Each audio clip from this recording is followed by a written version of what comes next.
दीपक जी, अगर मैं आपसे पूछूं तो आपको लगता है कि नीतीश कुमार इतनी जिल्लत झेलने के बाद वो फिर से वो पॉसिबिलिटी बनेगी जहां पर वो एनडीए में शामिल होंगे या फिर बीजेपी के साथ वो हाथ मिलाएंगे?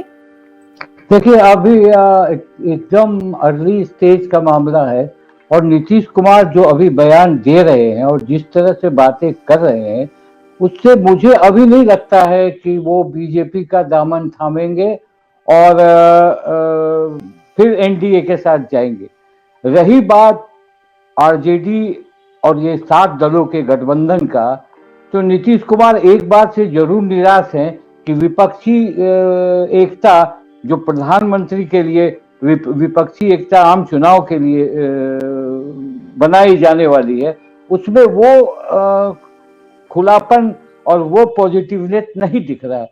तो नीतीश कुमार कहीं ना कहीं से इस चीज को अभी चलने देंगे। और अभी ये चुनाव जो है आपका 24 वो प्रयास कांग्रेस के साथ करेंगे। अभी मुझे नहीं लगता है, चंदन जी भी लगातार देख रहे हैं और जिस तरह की बातें हो रही हैं, हाँ, एक आध दो बार जिस तरह से बातें हो रही हैं, तो नीतीश कुमार अब हमें नहीं लगता है कि बीजेपी का दामन थामेंगे। और उपेंद्र कुशवाहा का जहां तक सवाल है, उपेंद्र कुशवाहा वहां गए हैं।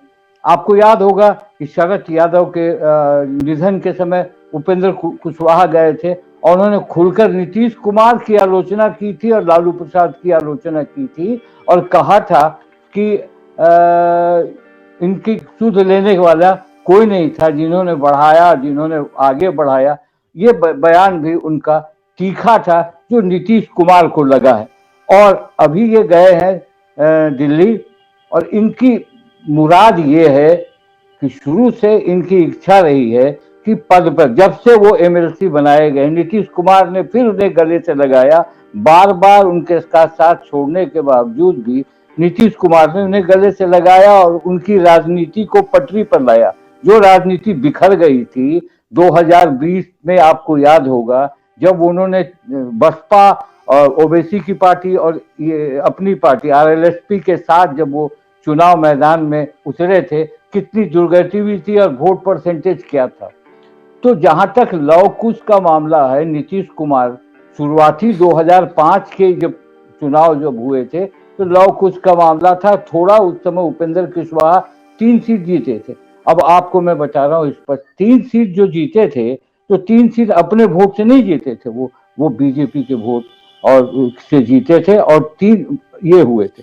तो उपेंद्र कुशवाहा जिस तरह से बीजेपी से नाता तुड़वाए की भूमिका में आए थे और जिस तरह से वो मंत्रिमंडल को उन्होंने छोड़ा था और महागठबंधन के साथ गए थे, मुझे नहीं लगता कि बीजेपी भी उनको बहुत हाईली रेट करके और शिंदे की भूमिका में लाने वाली है, क्योंकि उनका जो बैकग्राउंड है, 7 बार उन्होंने छोड़ा, 15 साल में 7 बार उन्होंने पलटी मारी। पलटी एक पॉलिटिकल वर्ड हो गया बिहार में, तो पलटी उन्होंने मारी है और बहुत कांस्टेंट लीडर नहीं है। ठीक है, आपके साथ हम अगर जुड़ गए, आपका वोट हमें मिल गया, अकेला अगर वो चुनाव लड़ते हैं, तो मैं दावे के साथ कहता हूं कि उनको वो चीज नहीं मिलेगा जो वो समझ रहे हैं। तो वो बार्गेन की राजनीति करना चाहेंगे नीतीश कुमार को, और वो नीतीश कुमार को बनाने नहीं गए। अब मंत्रिमंडल का विस्तार होने वाला है और मंत्रिमंडल का जो केंद्र में विस्तार होगा, बिहार स्टेट में तो वो छूट गए, केंद्र में विस्तार होगा, हो सकता है कि इनको जोड़े, आरसीपी को जोड़े, उनके साथ अजय आलोक जो है वो जुड़े।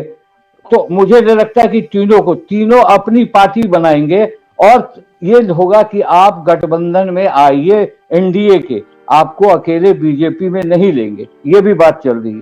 तो मामला है कि विभीषण बनेंगे या वो तो मैं नहीं समझता हूं, मगर अभी जो गए हैं उपेंद्र कुशवाहा, और हमें लगता है कि आज या कल तक उपेंद्र कुशवाहा पर नीतीश कुमार कार्रवाई करेंगे, ये संकेत भी मिल रहे हैं।